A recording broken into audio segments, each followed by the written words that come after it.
অতীতের পচা বাংলাদেশ থেকে দ্রুতই নতুন তরতাজা বাংলাদেশ গড়ার প্রত্যয় ব্যক্ত করেছেন প্রধান উপদেষ্টা ডক্টর মোহাম্মদ ইউনূস।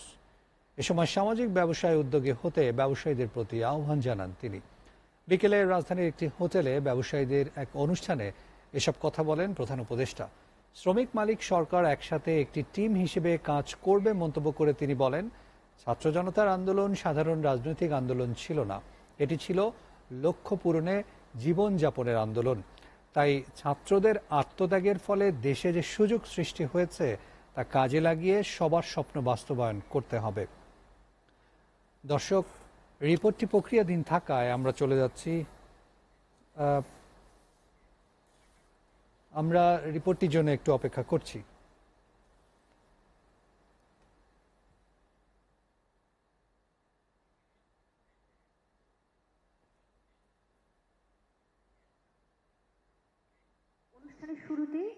রাজধানীর একটি হোটেলে ন্যাশনাল বিজনেস সংলাপের আয়োজন করে ব্যবসায়ীদের সংগঠন international chamber of commerce ICC.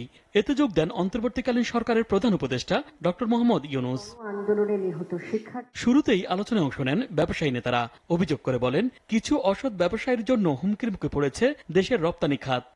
দেশে আইন শৃঙ্খলা বাহিনীর একটি বড় অংশ শূন্যতা সৃষ্টি হয়েছে, যার ফলে আইন শৃঙ্খলা পরিস্থিতির অবনতি হয়েছে।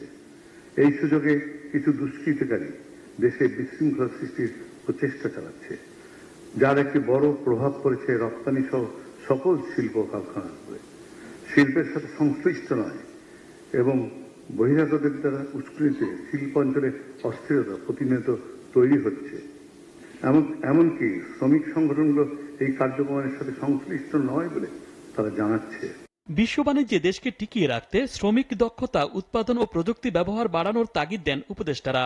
বিশ্ব বাণিজ্যে টিকে থাকতে হলে আমাদেরকে অবশ্যই যা করতে হবে তা হলো উৎপাদনশীলতা আরো বাড়াতে হবে, দক্ষতা, শ্রমিকদের দক্ষতা বাড়াতে হবে এবং প্রযুক্তিগত উন্নয়নের দিকে যেতে হবে। যদি আমরা বিশ্ব বাণিজ্যে টিকে থাকতে চাই, প্রতিযোগিতামূলক থাকতে চাই। এটা একটা জিনিস হলো আপনাদের যেটা ওয়ার্ল্ডের কম্পিটিটিভ হতে হবে, প্রোডাক্টিভিটি বাড়াতে হবে, তখনই তো আপনার ডিসেন্ট ওয়ার্ক, ভালো ওয়েজ দিতে পারবেন, তাই না? আপনার প্রোডাক্টিভিটি যদি না বাড়ে, সাথে অফকোর্স রেগুলেটরি আপনার কিছু সাপোর্ট আপনাদেরকে আমরা দিতে চেষ্টা করব। ডক্টর ইউনূস বলেন, যে সময়টুকুতে তারা দায়িত্বে থাকবেন সবাইকে নিয়ে একটি টিম হিসেবে কাজ করবে এই সরকার। এই সুযোগ না আসলে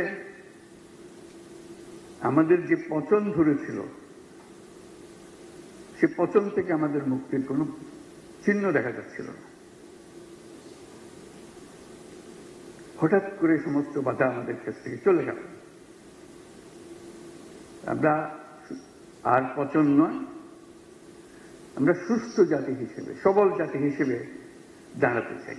লক্ষ্য স্থির থাকলেই তা বাস্তবায়ন সম্ভব হবে উল্লেখ করে ব্যবসায়ীদের সরকারের পাশে থাকার আহ্বান জানান সরকার প্রধান। যে স্বপ্নের পেছনে গিয়ে তুমি প্রাণ দিয়েছ, সে নতুন বাংলাদেশ গড়ার, সে নতুন বাংলাদেশ গড়বই, এই হবে আমাদের শপথ।